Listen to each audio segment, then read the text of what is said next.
पिछली श्रृंखला में हमने देखा कि कवि दिनकर जी ने दान का महत्व समझाते हुए यह कहा है कि दान जो है वह मानव जीवन का, प्राकृतिक जीवन का आवश्यक अंग है। दान के बल पर ही हम पृथ्वी पर जीवन है। सूर्य प्रकाश देता है, ऊर्जा देता है, गर्मी देता है, नदी जल देती है, हवा हमको ऑक्सीजन देती है, हमें चलने की क्षमता प्रदान करती है, वृक्ष हमको फल देते हैं, तब हमारा जीवन जो है वह सुचारू रूप से चलता है और वो इसको रोक भी नहीं सकते हैं। न सूर्य अपनी रोशनी समेट सकता है, न हवा चलना छोड़ सकती है और न नदी जल देना छोड़ सकती है, क्योंकि अगर नदी जल नहीं देगी तो बादल नहीं बनेंगे और बादल नहीं बनेंगे तो बरसेंगे भी नहीं, तो नदी फिर सूख जाएगी। इस तरह से जीवन चक्र जो है वह समाप्त हो जाएगा। हमारे परिवार और समाज में भी हमारा परिवार भी त्याग और बलिदान के बल पर ही चलता है, ममता के बल पर ही चलता है। उदाहरण के लिए हम भगवान राम का परिवार देख सकते हैं, जिसने त्याग और बलिदान के बल पर विषम परिस्थितियों में भी विजय प्राप्त की। लेकिन जब हम स्वार्थी हो जाते हैं तो वहाँ महाभारत की स्थिति उत्पन्न हो जाती है। इसलिए त्याग और बलिदान जो है वह जीवन का आवश्यक अंग है।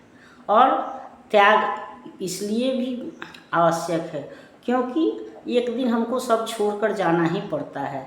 तो अगर हम जब तक हमारे पास क्षमता है तब तक हम अगर किसी की आवश्यकताओं की पूर्ति करते हैं, दान देते हैं, तो हम मर कर के भी अमर हो जाते हैं। अपनी उपलब्धियों को अगर हम सत्कार्य में लगाते हैं तो मर कर के भी अमर हो जाते हैं। लेकिन उसका भी हमको मूल्य चुकाना पड़ता है। उदाहरण के लिए कवि ने भगवान राम का, शिवी का, दधीची का, हरिश्चंद्र का या सुकरात का उल्लेख किया है।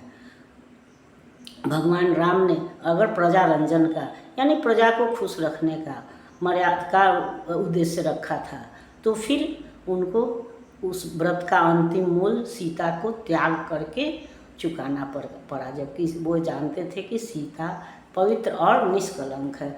उसी तरह दधीची ने भी दान का व्रत लिया था, तो देवताओं के कल्याण के लिए उसने अपने हड्डियों का दान किया था, जिससे कि वज्र बना और वृत्रासुर का, राक्षसों का नाश हुआ। उसी तरह से शिवी ने शरणागत रक्षा का प्रण लिया था, तो उनके परीक्षा लेने के लिए इंद्र और अग्निदेव स्वयं पृथ्वी पर आए और बाज और कबूतर बन करके उन्होंने उनकी परीक्षा ली। और जब कबूतर के बराबर वजन मांस देने की प्रतिज्ञा शिवी ने की और अंततः वजन बढ़ते बढ़ते जब शिवी स्वयं तराजू पर बैठ गए तो इंद्र और अग्निदेव स्वयं प्रकट हो गए। उसी तरह से हरिश्चंद्र ने सत्य बोलने की प्रतिज्ञा की थी, तो सपने में भी जब उन्होंने अपना राज्य दान कर दिया विश्वामित्र को, तो उसको भी उन्होंने सच मान लिया और उसकी दक्षिणा के लिए अपने पत्नी, पुत्र और स्वयं भी बिक गए। और अंत में जब वह चांडाल के यहाँ कफन वसूलने का काम करते थे, तो ऐसी स्थिति में पत्नी से यह जानते हुए भी कि अगर साड़ी फटती है तो या तो पत्नी खुली रहेगी या फिर पुत्र, लेकिन फिर भी उन्होंने अपना व्रत नहीं तोड़ा। और जब सभ्या अपना आंचल खूब फाड़ने लगी तो भगवान स्वयं उपस्थित हुए। इसी तरह से ईसा मसीह ने भी अपने व्रत का पालन करने के लिए ईसा मसीह को सलीब पर लटकना पड़ा, गांधी जी को गोलियां खानी पड़ी, सुकरात को जहर का प्याला पीना पड़ा और सरमद को अपना चमड़ा उतार कर देना पड़ा, या मंसूर भी अंत तक कोरे खाता रहा और अनलहक अनलहक यानी कि मैं स्वयं ब्रह्म हूँ चिल्लाता रहा। तो हम जब कोई प्रतिज्ञा करते हैं तो उसको निभाने के लिए हमको मूल्य भी देना पड़ता है। और इन सब के बाद कवि के कहने का उद्देश्य है कर्ण की दानवीरता को बताना और यह कहना कि कर्ण जो है वह उसी कोटि का, उसी श्रेणी का दानी था और यह दान भी हमको अनमोल बनाता है। हंसकर दिया मरण होठों पर, जीवन का व्रत पाला, अमर हुआ सुकरात जगत में पीकर विष का प्याला, मरकर भी मंसूर नियति की सहन पाया ठिठोली, उत्तर में 100 बार चीख कर बोटी बोटी बोली। दान जगत का प्रकृत धर्म है, मनुष्य व्यर्थ डरता है, एक रोज तो हमें स्वयं सब कुछ देना पड़ता है। बचते वही समय पर जो सर्वस्व दान करते हैं, ऋतु का ज्ञान नहीं जिनको वे देकर भी मरते हैं। वीर कर्ण विक्रमी दान का अति अमोघ व्रतधारी, पाल रहा था बहुत काल से एक पुण्य प्रण भारी। रवि पूजन के समय सामने जो याचक आता था, मुँह मांगा वह दान कर्ण से अनायास पाता था। फहर रही थी मुक्त चतुर्दिक यश की विमल पताका, कर्ण नाम पर गया दान की अतुलित महिमा का। श्रद्धा सहित नमन करते सुन नाम देश के ज्ञानी, अपना भाग्य समझ भजते थे उसे भाग्यहत प्राणी। तब कहते हैं एक बार हटकर प्रत्यक्ष समर से, किया नीति ने बार कर्ण पर छिप कर पुण्य विवर से। व्रत का निकस दान था अब किर, चढ़ी निकस पर काया, कठिन मूल्य मांगने सामने भाग्य बेधर आया। तो यहाँ हम देख रहे हैं कि जब हम किसी व्रत का पालन करते हैं तो उसका मूल्य भी हमको चुकाना पड़ता है। या हम यह कह सकते हैं कि जब हम कोई नियम बना लेते हैं तो फिर वो उसका धीरे धीरे कुछ लोग उसका गलत फ़ायदा उठाते हैं, गलत तरह से उसका उपयोग करते हैं।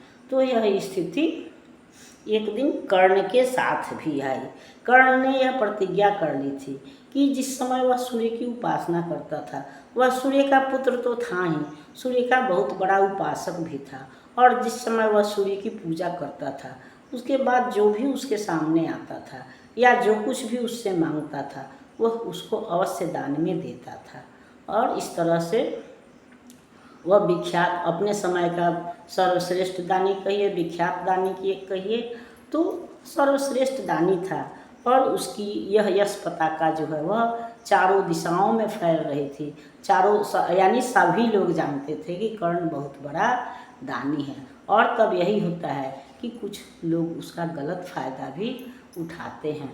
कर्ण के साथ भी यही बात हुई।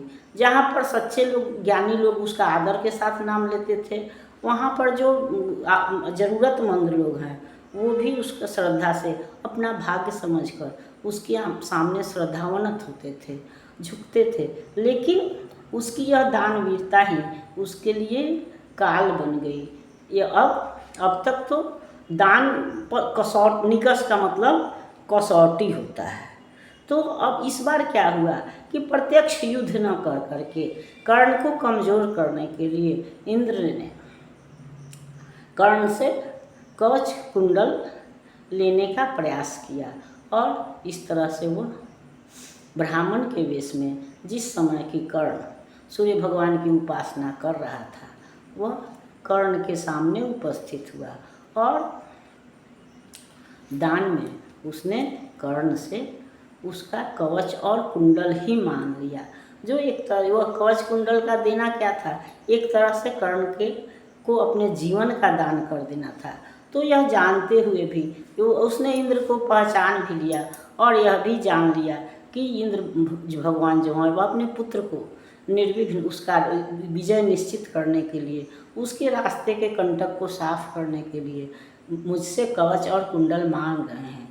फिर भी उसने इनकार नहीं किया और कवच कुंडल उतार कर दे दिया। तो यह उसके दान का अंतिम मूल्य था। इसके अलावा कुंती को भी उसने उसके 4 पुत्रों को छोड़ देने का वचन दिया, जो उसके दानशीलता की पराकाष्ठा थी। इस पर हम अगली श्रृंखला में विचार करेंगे। तब तक यह श्रृंखला आपको पसंद आती है तो लाइक कीजिए, सब्सक्राइब कीजिए। मिलते हैं अगली श्रृंखला में, तब तक के लिए धन्यवाद।